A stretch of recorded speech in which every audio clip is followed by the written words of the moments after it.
Regional news unit की पेशकश programme हालात हाजरा का आज का शुमारा लेकर हम आपकी खिदमत में हाजिर हैं। अपने मेज़बान सैयद मुबशिर रुफ़ाई का खुलूस भरा सलाम कबूल फरमाएँ।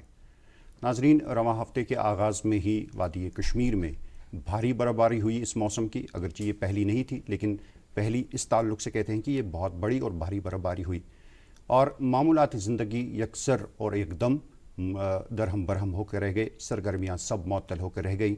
इंतज़ामिया के सामने एक बहुत बड़ा चैलेंज हो गया, क्योंकि ज़रूरी खिदमात की जो बहाली थी वो उनके सामने एक बहुत बड़ा चैलेंज था। और हवाई सर्विसेज जो हैं वो मुनक़ता हो गई, सड़क राबते बंद हो गए, लोग घरों में महसूर होकर रह गए।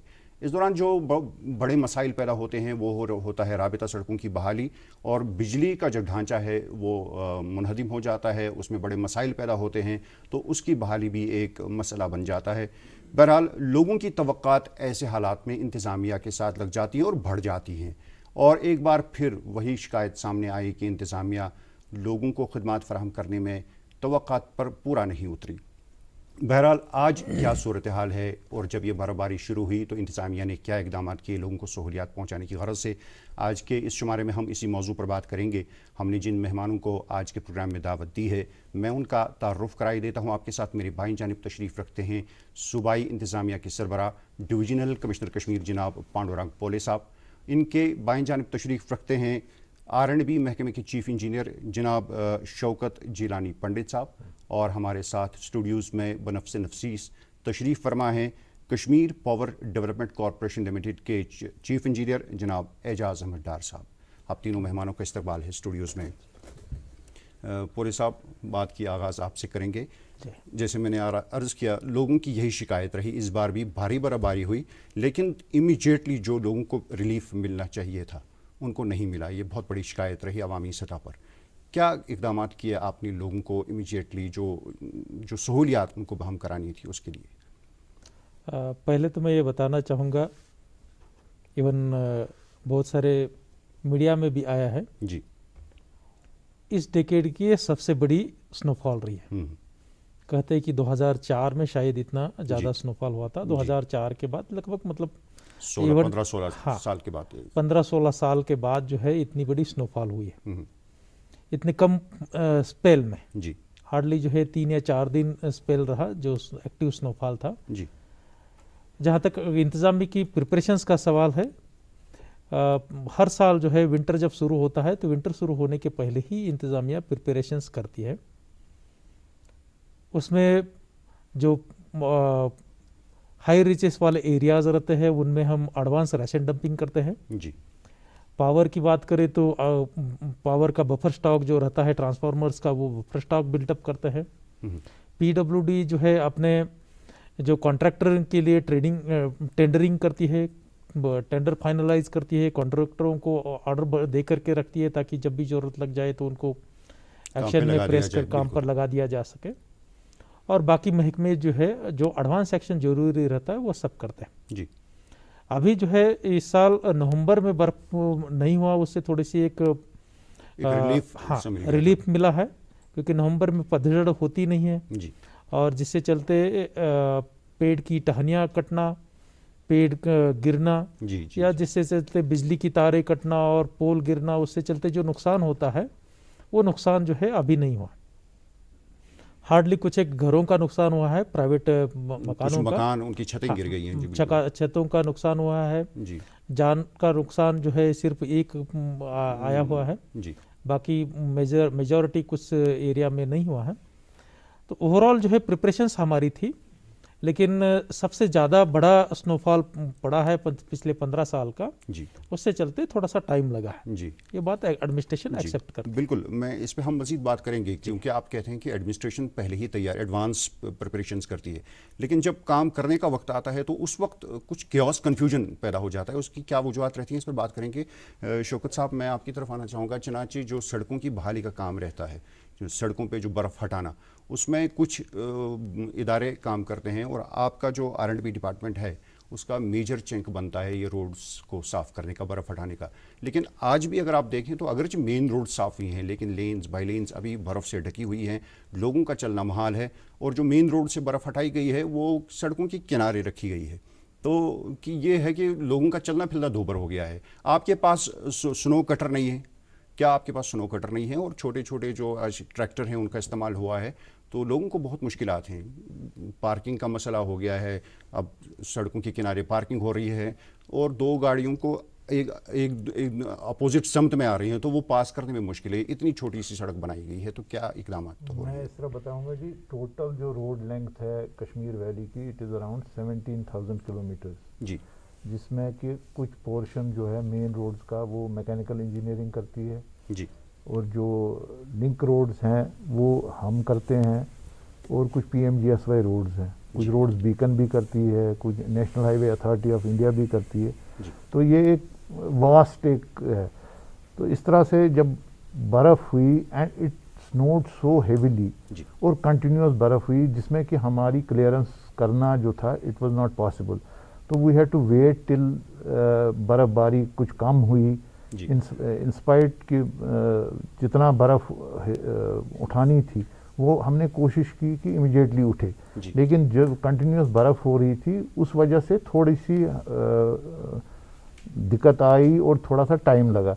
अब जिन लिंक्स की आप बात कर रहे हैं, अब 6 दिन गुजर चुके हैं, अब 3 दिन से बर्फबारी का 2 दिन से बंद है, कल परसों से क्लियर हो जाना चाहिए था अभी तक। सर ये जो लिंक्स का मसला है, they are very small links. 8 foot की लिंक है, 9 फुट की लिंक है, इसमें हमारी बड़ी मशीन तो जा नहीं सकती है। वी नीड तो छोटी मशीनें जो हमारी हैं, JCB है या ट्रैक्टर है, उससे हम क्लियरेंस करते हैं, लेकिन उसमें भी प्रॉब्लम आ रही है, ये बर्फ़ लें कहाँ? जी, that has to be kept on one side. पिछले साल बर्फ़ हुई थी नवंबर में, तो हमने देखा था कि जब बर्फ़ उठाई गई तो उनको ट्रकों में ले जाया गया कहीं ना कहीं। तो इस बार ऐसा कुछ नहीं हो रहा है। इस बार भी हमने किया जो मेजर स्पॉट्स थे, सपोज शुपियन में हुआ सर जी, शुपियन में हमने ट्रक्स लगाई एंड शुपियन बाज़ार से रात को ट्रकों में हमने ये बर्फ़ उठाई।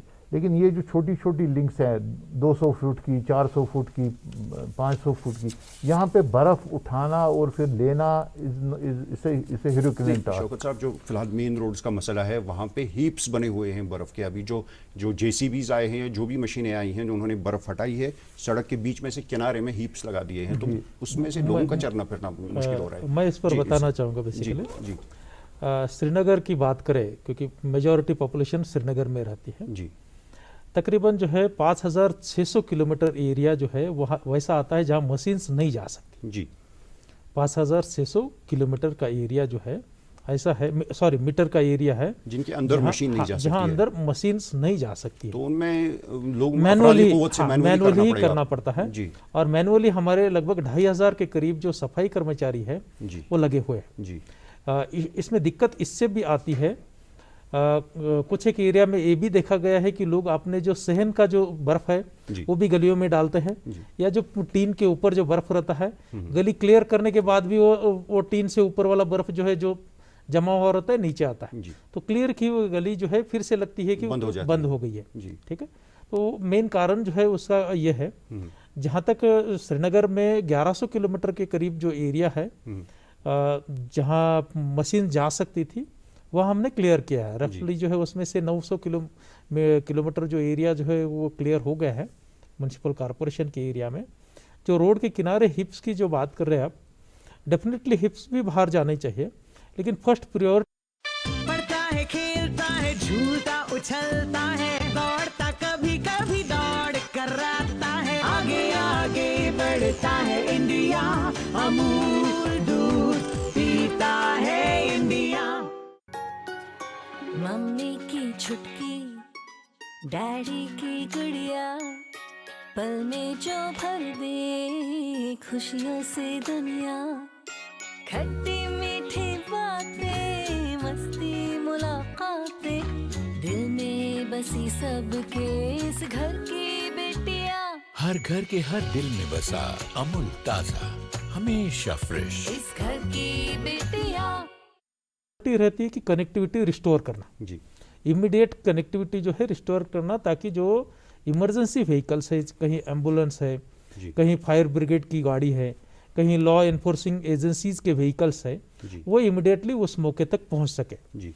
और फिर उसके बाद हम देखते हैं कि एक बार कनेक्टिविटी रिस्टोर हो गई, उसमें प्रायोरिटाइज करते हैं, प्रायोरिटी 1 रोड रहती है, प्रायोरिटी 2 रहता है, प्रायोरिटी 3 रहता है। प्रायोरिटी 1 को फर्स्ट देते हैं। प्रायोरिटी 1 रोड वो है कि जो डिस्ट्रिक्ट हेडक्वार्टर से, तहसील से, ब्लॉक के हेडक्वार्टर से, उनको कनेक्टिविटी फर्स्ट देते हैं। उसके बाद जो विलेजेस के रोड आते हैं उन पर आते हैं। विलेजेस जब कनेक्ट होते हैं फिर आते हैं प्रायोरिटी 1 पर, जो किनारे से जो बर्फ पड़ा है उस पर। तो उस पर डेफिनेटली आएंगे। जहां जहां कहीं डिफिकल्टीज लग जाएगी पार्किंग की या कहीं रोड में बहुत सी आवाजाही में दिक्कत जाएगी तो मुश्किलात बहुत हैं लोगों को। जैसे आपने कहा कि हमने मेन रोड तो क्लियर कर दिया, लेकिन अगर कोई कॉलोनी का कोई या कनेक्टिविटी वहां से किसी बीमार को आना है, किसी और कोई इमरजेंसी है, तो वो कैसे बाहर आए, उस पर भी मैं आपसे बात करूंगा। लेकिन एजाज साहब आपकी तरफ आना चाहूंगा। बिजली का बहुत बड़ा मसला हो जाता है जब भी बर्फबारी होती है। यहाँ के लोगों में आम अजहान में ये बात है कि थोड़ी सी हवा भी चली तो बिजली का गुल होना एक प्रॉब्लम है यहाँ पे, और इतनी बड़ी बर्फ हुई तो बिजली बंद हो जाना तो कुदरती अमर था। अभी रेस्टोरेशन के लिए आपने क्या इकदाम किए? बिजली के मामले में ऐसे बोलना चाहूँगा, जो 3 तारीख से ही बर्फबारी होगी, तो 3 तारीख की जो मॉर्निंग मेरे पास 951 11 kV फीडर से जो 3 तारीख की बर्फबारी थी उसमें हमारे उस दिन 223 फीडर आउट हुए थे। तो उस दिन हमने क्योंकि वो उतनी ज़्यादा बर्फबारी नहीं थी, उस दिन हमारे टोटल 35 फीडर शाम को बंद रहे थे जो हम रेस्टोर नहीं कर सके। उस दिन शाम को हमने जो हम 1400 करीब की लोड देते हैं ग्रिड का, 1392 मेगावाट हमने वापस दिया था। 1400 से बेसिकली 1450 तक हमारा पीक में जाता था। उस दिन हमने 1390 के करीब वापस टच किया। और हर दिन 4, 5 और 6 तारीख सुबह हम स्टेटस लेते थे। हर दिन रात को बर्फ गिरती थी, आउटेजेस होती थी। यह आउटेज हमारी मैक्सिमम पहुंच गई 6 तारीख सुबह को, जो 5 तारीख रात को बर्फ हुई। उस दिन हमारे 951 में से 723 अंडरफॉल थे, और जो मेरी 33 kV लाइनें हैं 116, उसमें से 68 अंडरफॉल थी। तो by evening with grace of almighty, और जो स्टाफ ने बहुत ज़्यादा मेहनत की एडमिनिस्ट्रेशन की वजह से, जो हमने एडवांस मेजर लिए थे, इस बार हमने डीप ब्रांच कटिंग की थी। पहले क्या होता था, ये जो दरख्त गिरने की वजह से मसाइल पैदा होते वजह थे। क्या होती थी, पेड़ों जो लाइन के नज़दीक दरख्त होते थे उन पर जब बर्फ जमा होती थी, वो बर्फ के वजन से लाइन पे गिर के आते थे। इस बार वो बड़े कम वाक़ा हो गए। अलबत्ता स्नो लोडिंग से हमारे कहीं इस मौसम में ट्रांसफार्मर्स बहुत खराब हो जाते हैं। 1 मिनट में उस पर भी आऊँगा। 1 मिनट में थोड़ा सा आपको दूंगा ना तजिया। बिल्कुल। तो पहले दिन जो हमने रेस्टोरेशन की, हमारी ऑलमोस्ट 80 to 85, जो 6 तारीख को भी हमने रेस्टोरेशन की 85% आपके। हाँ जी, श्रीनगर सिटी में हमने 90 to 95% अचीव किया। टोटल उस दिन हमारे 195 फीडर ही बंद रहे। तो आज के डेट में जो हमारे 11 kV फीडर है सारे रेस्टोर्ड हैं। 951 जो आपने कहा, सिर्फ 24 फीडर ऐसे हैं अक्रॉस द डिस्ट्रिक्ट्स। कुलगाम में है, शोपियान में है, कुपवारा में है, बड़गाम अभी भी बंद है? नहीं, बंद नहीं है, जो पार्शली रेस्टोर्ड है। जी अच्छा, पार्शली रेस्टोर्ड। जो उनमें से तकरीबन 24 जो टैप्स हमारे बंद है, तकरीबन 387 ट्रांसफार्मर अभी भी बंद है। और ये जो 3 तारीख से बर्फबारी लगातार होगी, तकरीबन 700 ट्रांसफार्मर हमारे डैमेज हो गए, जिनमें से हमने तकरीबन 100-200 भी आज तक वापस दिए हैं। तो कोशिश है अगले जो अभी श्रीनगर के बहुत सारे इलाकों से अभी शिकायत मिल रही हैं कि 6 दिन से बिजली बंद है, कोई रेस्टोरेशन नहीं हुआ है। और दूर दराज इलाकों की तो हम अंदाजा लगा सकते हैं कि सूरत हाल क्या होगी। देखेंगे, तजिया लेंगे, बहुत इलाके ऐसे हैं जिनमें पहले हफ्ता भी लगता था रेस्टोरेशन करने में। नहीं, इस बार महकमे बिजली ने अगरचे अच्छा काम किया है। चलिए उस पर मजीद बात करेंगे, मैं आपकी तरफ दोबारा आऊँगा।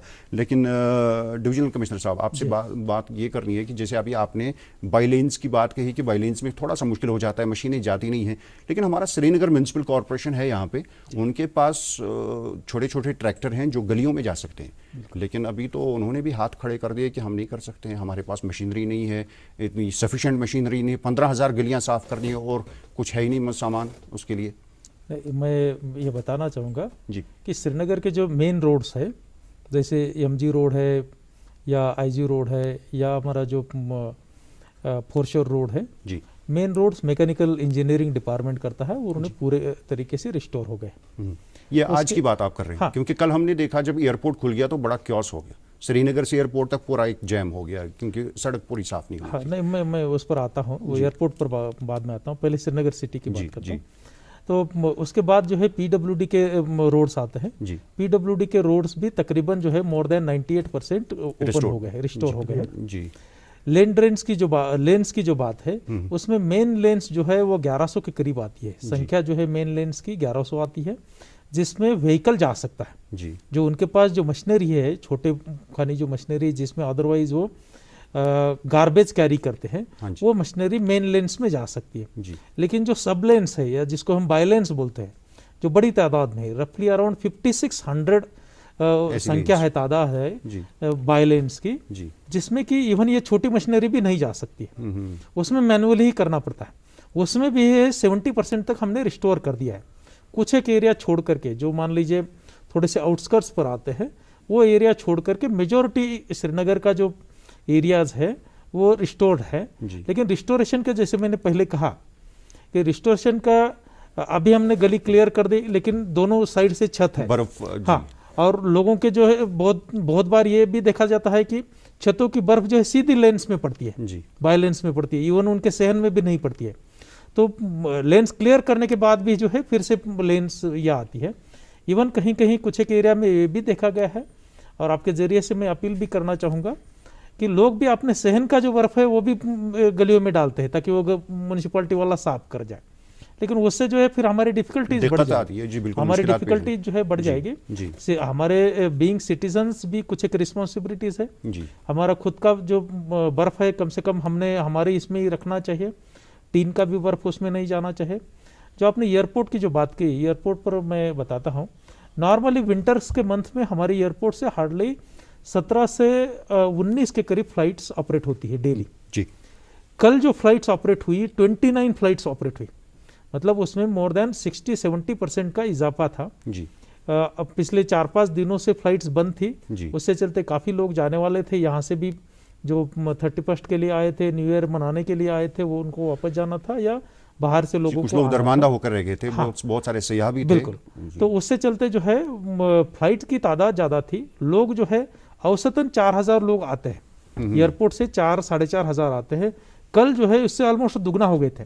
तकरीबन 8-10 हज़ार लोगों को जाना था, 8-10 हज़ार लोग भी जो आना है था वो वहाँ से। वापस ये जगह जी थे। जी जी बर्फ जो है जो हमारा ड्रॉप गेट आता है, ड्रॉप गेट के अंदर बर्फ साफ करने की रिस्पॉन्सिबिलिटी एयरपोर्ट अथॉरिटी की है। और एयरपोर्ट अथॉरिटी वो बर्फ साफ करती है बीआरओ के द्वारा। जी बीआरओ ने वो क्लियर तो किया था, लेकिन पूरा तरीके से रोड क्लियर नहीं किया था, जिससे यहाँ से जो बरजला हमने देखा, बरजला इवन जहांगीर चौक से ही एक जैम लगा हुआ था। नहीं, तो ये क्या तालमेल की कमी थी क्या? तालमेल की कमी की बात नहीं है जी। बेसिकली एक तो सबसे ज्यादा स्नोफॉल होना, और उसमें 50-60% इजाफा होना जो हमारे फ्लाइट्स की संख्या में, जी और उतने ही तादाद में हमारी जो पैसेंजर्स की तादाद बढ़ना, उससे तो चलते बहरहाल व्हीकुलर मूवमेंट आज की डेट में आज एकदम स्मूथ है। जी जिलानी साहब, आपसे ये हम जानने की कोशिश करेंगे कि अभी जो इंटर डिस्ट्रिक्ट्स कनेक्टिविटी है, उन रोड्स की क्या हालत है, और हमने जो डिस्ट्रिक्ट्स के अंदर देखा, डिस्ट्रिक्ट्स की सड़कें साफ़ करने में जो हमारे दूर दराज, जैसे कुपवाड़ा हो गया, कुलगाम हो गया, दूर दराज पहाड़ी अजला है, शुपैया, वहाँ पे लोग खुद आए थे बाहर और अपनी मदद आपके तहत कुछ सड़कें साफ़ करने लगे थे। Inter district connectivity first day से ऑन थी सर जी। किसी डिस्ट्रिक्ट में इंटर डिस्ट्रिक्ट कनेक्टिविटी बंद नहीं हुई जी। हाँ, अब ये दिक्कत हुई कि 6 फुट की बर्फ हुई कुलगाम में। सर भी मेरे साथ, हम परसों कुलगाम गए थे जी। और शुपियन भी गए थे जी। तो 6 फुट की बर्फ थी सर, जो जिस वजह से वो बड़ी दिक्कतें आ रही। हमारे जो एमईडी के स्नो कटर्स हैं जी। उनने भी काम करना बंद कर दिया वहाँ पे बिकॉज ऑफ पढ़ता है, खेलता है, झूलता उछलता है, दौड़ता कभी कभी दौड़ कराता है, आगे आगे बढ़ता है इंडिया, अमूल दूध पीता है इंडिया। Magnitude of snow. जी। तो अब उसमें हमने even at places we had to use tandem machinery, JCB और साथ में कटर लगा के, then we were able to move ahead. हमने पहले देखा एक डिस्ट्रिक्ट में ही, आपने भी वो खबर देखी होगी कि एक जेसीबी को एम्बुलेंस खींचनी पड़ी, कि मतलब सड़क खाली नहीं थी उसके लिए, और वो भी मेन रोड, नेशनल हाईवे। बिल्कुल। तो ऐसी कंडीशंस में when there is so much of snow, जी, तो हमारे स्नो कटर्स भी काम करना बंद कर दिए। तो we had to use 2-3 machines, एक आगे थोड़ा सा निकालती थी, फिर दूसरा चलाती थी, और उसके बाद कटर चलता था। जी। तो वो दिक्कतें आई। अब डिस्ट्रिक्ट्स के अंदर जो सड़कें हैं, जो वहाँ की अपनी सड़कें हैं, जो मतलब कस्बे जात से जो मिलती हैं, तो उनका क्या हालत है? ऑलमोस्ट अनंतनाग में हमारा सारा क्लियर हो गया जी। Baramulla is clear, Kupwara is almost 95% except for border areas के जो रोड्स हैं उस पर थोड़ा सा भी है। जी थोड़ी सी दिक्कत आ रही है हमें शुपियन में और टू सम एक्सटेंट कुलगाम में because of the very heavy snow. वहाँ बहुत ज़्यादा शुपियन में भी आज की डेट में 450 किलोमीटर में मेरे जो है 250 किलोमीटर क्लियर्ड है, कुलगाम में क्लियर्ड है। कुलगाम का जैसे सर ने भी परसों जायजा लिया, वी हैव मेन रोड और वो लग रहा है बिल्कुल कि आप टनल में से चल रहे हो, इतना हाइट है स्नो की दोनों साइड से and we pass through right up to Aharbal the road. कितना टाइम लगेगा अभी ये सड़कें सब बहाल सर? करने में? अनदर 2-3 डेज में एवरीथिंग विल बी, मतलब श्रीनगर तो ऑलमोस्ट 90% इज क्लियर्ड। जी अब कहीं कहीं वही रूफ टॉप्स का बर्फ जमा है, फिर से गिर रहा है, रूफ टॉप्स का बर्फ है।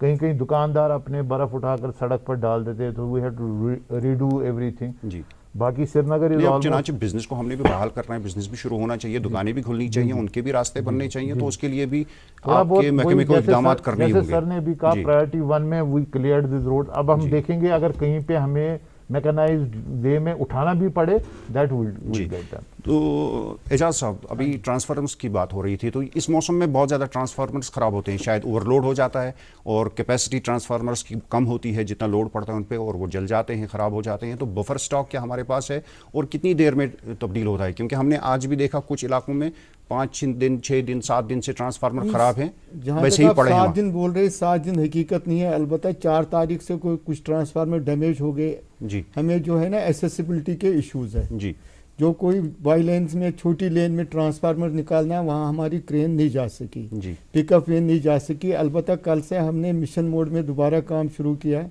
हमारे पास सफिशेंट बफर अवेलेबल है, लेकिन जो हमें पिछले 10 साल की एक्सपीरियंस है, अगर 3 दिन भी बर्फ होती थी हमें मैक्सिमम डैमेजेस होते थे 200 से 250 तक।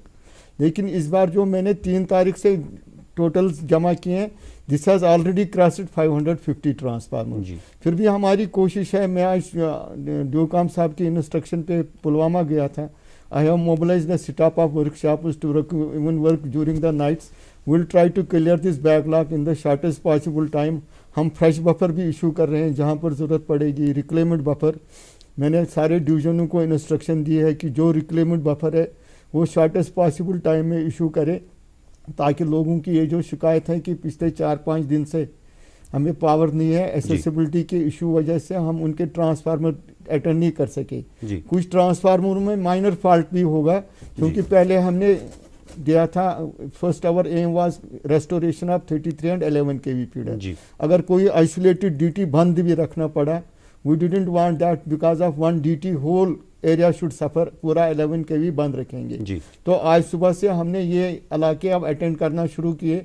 You will get an isolated call कहीं श्रीनगर में भी कि हमारे पास पावर नहीं है, बिजली बंद है। उनकी वजह से ये है कि feeder is restored, LT is restored, but उनके DT में इशू है। तो आज सुबह से every division has been directed to mobilise. तवक्को क्या रखी जा सकती है अगले 2-3 दिन में मैं सारा नॉर्मल पोजीशन कब हो जाएगा? जो इंशाल्लाह विद इन 3 डेज DTs भी हम 85% रेस्टोर कर देंगे। मेरे सिर्फ 24 फीडर है जो मैंने पहले बोला, जो पार्शियली अभी रेस्टोर्ड, बिकॉज एसेसिबिलिटी के इश्यूज है। वहाँ 6-6 फुट बर्फ है। हमारे जो फीडर है नॉर्मली ये जाते हैं हिली टेरेन में, रूरल इलाकों में, पैडी लैंड्स में जाते हैं जहाँ काफ़ी स्नो है, उनको पैदल इनको पेट्रोल करना।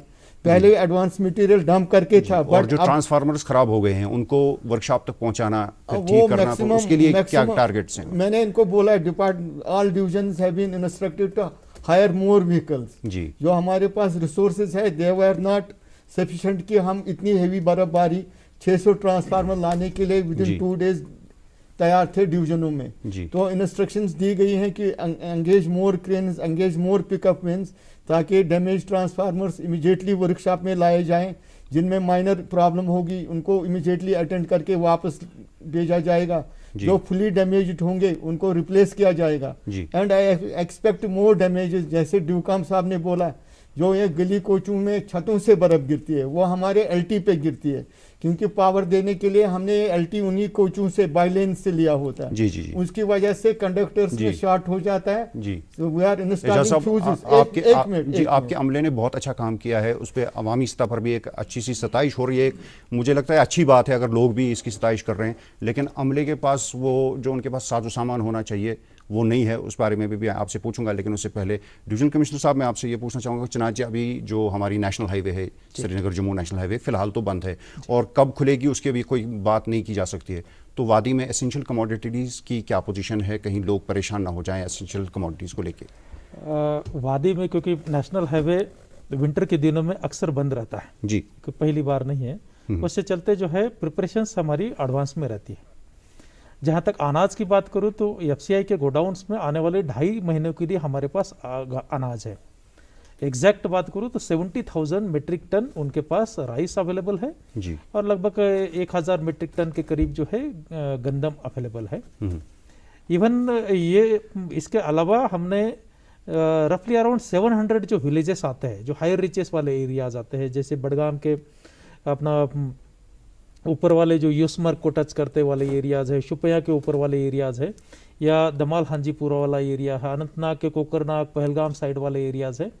वैसे 700 विलेजेस में रफली अराउंड 78,000 मेट्रिक टन अनाज जो है एडवांस में डंप कर दिया है, जो आने वाले 3-4 महीने तक वो सफिशिएंट रहेगा। इसके अलावा जो बाकी के जो प्लेन्स एरियाज है उनके लिए भी जैसे मैंने कहा कि FCI के पास 2.5 महीने का अनाज अवेलेबल है। जहां तक LPG की बात करूं तो LPG आज ही मैंने चेक कर दिया, तकरीबन 20 दिन को LPG का स्टॉक हमारे पास अवेलेबल है जी। पेट्रोल डीजल भी जो है तकरीबन जो है 12 से 15 दिन का पेट्रोल डीजल के लिए वो रेशनिंग का वो एक ऑर्डर आया था, तो उसमें उसे एक कंफ्यूजन हो जाता है और क्योस बढ़ जाता है लोगों में। नहीं, मैं उस पर क्लियरिफाई करना चाहूंगा और वो ऑलरेडी क्लियर भी हो गया है, उसमें कोई कंफ्यूजन का ये नहीं है। नॉर्मली क्या होता है कि हम पहले, क्योंकि नेशनल हाईवे इज अनरिलायबल, ठीक है, खास करके पिछले 3-4 सालों से जब से इसका कंस्ट्रक्शन लगा है, वाइडनिंग लगी है, उससे चलते पसिया आती है, लैंडस्लाइड होते हैं और विंटर के दिनों में ज्यादा प्रॉब्लम्स होती है। तो हम नॉर्मली राशनिंग जो है वादी में पहले से भी होती है, लेकिन राशनिंग हम तब करते हैं जब ऑलमोस्ट स्टॉक हमारे एग्जॉस्ट पर आ चुके रहते हैं जी। उस समय जो है उसकी राशनिंग करने से कोई फायदा नहीं रहता जी। अभी हमने प्रिवेंटिव स्टेप्स एडवांस में इसीलिए लिया ताकि हमारे पास स्टॉक सफिशिएंट है, लेकिन उसको प्रॉपर तरीके से जो जिसको जरूरत है उसी को उस तक पहुंचा दे सके, इसलिए वो एडवांस में राशनिंग की है। जहाँ तक फल सब्जी मिल्क और बाकी चीज़ों की ये बात है, वो यहाँ अवेलेबल है। कुछ एक एरियाज में पंजाब से सब्जी आती है विंटर के दिनों में जी। वो थोड़ा सा ऑब्स्ट्रक्ट हो गई है, लेकिन अभी जो लोकल जो हमें है, कोई फिक्र करने की जरूरत नहीं है, लोगों को इत्मीनान से रहना चाहिए, इत्मीनान से रहना चाहिए कि जरूरी अशिया जो है वो वाफिर मकदार में मौजूद है। शौकत साहब, आखिर में मैं आपसे ये सवाल पूछना चाहूँगा कि हमारे अस्पतालों को जाने वाली जो सड़कें हैं उनमें स्किम्स रोड जो है, ये अलीजान वाला रोड, उसके बारे में बहुत शिकायत मिली थी कि वो अभी क्लियर नहीं हुआ, तो क्या पोजीशन है आज की डेट में? बिल्कुल, schemes road was always through. अब कहीं कहीं फ्रॉस्ट एक्शन की वजह से या जो नीचे बर्फ जम गई थी तो there was some slips and all that. Otherwise day 1 से all roads leading to hospital to important installations were attended to on priority and completed simultaneously। जी एजाज साहब, आखिरी सवाल आपसे ये कि जो मैंने आपके अमले की बात की थी, उन्होंने अगर अच्छा काम किया है तो आप उनको प्रोटेक्शन गियर्स क्यों नहीं देते हैं? वो अपनी जान खतरे में डालकर काम क्यों करते हैं? पहले मैं पूरे अपने इंजीनियरिंग नॉर्थ इंजीनियरिंग का बहुत शुक्रगुजार हूँ जी। हमारे पास फंड ऑलरेडी अवेलेबल है, अथोराइजेशन दी गई है, it is a continued process. हर साल हम सेफ्टी इक्विपमेंट लाते हैं, procurement of more equipment is under process and will enhance in future कि ज्यादा से ज्यादा हम, मुझे लगता है कि वो बेहतर काम कर पाएंगे ना, दे विल डिलीवर बेटर अगर उनके पास वो सहूलियात हो। वो बेचारे घर से अपनी वो सीढ़ियां लेकर आते हैं, पोलों पर चढ़ जाते हैं, ऐसा नहीं घर से कोई सीढ़ी नहीं लेके आया था, मोहल्ले वाले अरेंज करते हैं सर, ये ऐसी ये हकीकत है, मोहल्ले वाले अरेंज करते हैं उनके लिए। फीडर जो हमारे होते हैं, फीडर पे एवरेज फीडर पे 2 या 3 सीढ़ियां होती है। अभी राजौरी में कल ही एक हादसा पेश आया। 1 मिनट आप मेरी बात सुनिए, 1 मिनट। क्योंकि जो बर्फबारी ऐसी थी कि उनको नॉर्मली वो लेडर कैरी करना बड़ा मुश्किल था, जिस सेक्शन से शिकायत आई है। अदरवाइज उस सेक्शन में भी लेडर अवेलेबल है। अलबत्ता इस बर्फ से हमने एक सबक सीखा, इस बर्फ से हमने एक सबक सीखा है लोग उनके काम कि हमें इक्विपमेंट बढ़ाना है। बर्फ अगले साल की या जो अभी इस साल की बर्फबारी और होगी will be issuing them more equipment in shortest possible चलिए, टाइम, उम्मीद करते ताकि ज़्यादा से ज़्यादा लेडर उम्मीद सेक्शन करते में हैं कि हम एक अवेलेबल हो। मॉडर्नाइजेशन लाएं इस बारे में। तो डिवीजन कमिश्नर साहब, लास्ट में हमारा बस मुख्तसर सा वक्त बचा है प्रोग्राम का, हमारे लोगों को क्या एक कोई पैगाम देना चाहेंगे या कोई भी अगर कोई बात आप कहना चाहेंगे तो? मैं पहले एक बात बताना चाहूँगा कि स्नोफॉल ये कोई डिज़ास्टर नहीं है। स्नोफॉल बेसिकली एक प्रेसिपिटेशन है। वादी जितना रेनफॉल या बारिश जो रिसीव करती है उसका 50% अकेला विंटर में ये 4 महीने में आता है जी। और ये स्नो के फॉर्म में रहता है, सॉलिड रहता है, तो हायर रीचेस में, ग्लेशियर्स में, पहाड़ों में जमा रहता है। जब हमें ज़रूरत लगती है तो पिघल करके वो आता है और हमारी खेती को इरिगेशन के लिए यूज आता है। इवन इस पर काफ़ी हमारी वाटर सप्लाई लाइंस भी उसी पर डिपेंड है जी। जितना अच्छा स्नोफॉल हो उतना अच्छे फसल और खास करके एप्पल की पैदाइश होती है, फार्मर सब जानते हैं जी। तो स्नोफॉल जो है अच्छा होना और खास करके 2021 के पहले ही वीक में होना, मैं समझता हूँ कि एक शुभ शकुन है, एक अच्छा ओमेन है जी। और उसको हमने उसी दृष्टि से देखना चाहिए। बिल्कुल। डेफिनेटली उससे कुछ एक इनकन्वीनियंसेस होती है, इनकन्वीनियंस को जो है एडमिनिस्ट्रेशन प्रयास कर रहा है कि वो कैसे कम से कम हो। जहाँ तक पब्लिक को अपील का सवाल है, मैं आपको बताना चाहूँगा और आप सब एग्री करते हैं, मेरे बात से मुत्तफिक है कि पिछले लगभग 1 डेकेड का ये सबसे बड़ा स्नोफॉल है। उससे चलते रिस्टोरेशन में टाइम लग रहा है और टाइम लगेगा, नेचुरली टाइम लगेगा। मेन एंड मैन पावर जो है हमारा, मशीनरी जो है इस पर लगी हुई है, इवन दिन रात काम कर रहे हैं, चाहे हमारे लाइनमेंट्स है या हमारे ऑपरेटर्स है जो मशीन्स पर काम कर रहे हैं, रात में भी काम कर रहे हैं। कल के रात को खुद मैं जो है 12 बजे एयरपोर्ट पर था, एयरपोर्ट के रोड्स को क्लियरेंस देखता रहा था। हमारे सभी अफसरान जो है वो डेली नाइट को भी, आप अगर कहीं देखेंगे, सरप्राइज भी देखेंगे तो आपको रोड पर देखेंगे, कहीं वो बिजली ठीक कर रहा है, कहीं रोड को देख रहा है, कहीं म्यूनसिपालिटी वाले जो है सफाई कर्मचारी लेन से अपना बर्फ उठा रहे हैं। मैं उन सभी कर्मचारियों को बधाई देना चाहता हूं और उनको जो है मैं धन्यवाद देता हूं कि उन्होंने बहुत बेहतरीन अच्छा तरीके से काम किया है। मैं पब्लिक को कहूँगा कि आप जो है उनको मदद करें वो अच्छा परफॉर्म करने में। आपका जो सहन का बर्फ है वो सहन में ही रखें, उसको बाहर मत डालें। जो क्रूड इलेक्ट्रिकल अप्लायंसेस है उनका यूज मत करें ताकि हमारे ट्रांसफार्मर्स ना जलेंगे, और गाड़ियों को जो है लेन्स में या बाइलेंस में पार्क मत करें ताकि हमारी जो कहीं मैनुअल या मशीनरी के द्वारा जो क्लियरिंग आ जाएगी उसमें दिक्कत पैदा ना हो। जी बिल्कुल, बहुत शुक्रिया जी, बहुत शुक्रिया। तो उम्मीद करते हैं कि लोगों को जो मुश्किलात अभी हैं इस कुदरती नागानी आफत की वजह से वो बहुत जल्द दूर हो जाएंगी। आप प्रोग्राम में तशरीफ लाए, पांडुरंग पोले साहब आपका बहुत बहुत शुक्रिया, शौकत जिलानी साहब आपका भी बहुत शुक्रिया, और एजाज साहब हम आपका भी बहुत शुक्रिया अदा करते हैं तशरीफ लाने के लिए। नाजरीन, प्रोग्राम के आज के शुमारे का वक्त यहीं पर अख्ताम को पहुँचता है। अगले शुमारे में नए मेहमानों के साथ नए मौजू पर बात होगी। जब तक के लिए इजाज़त दें, अल्लाह निगहबान।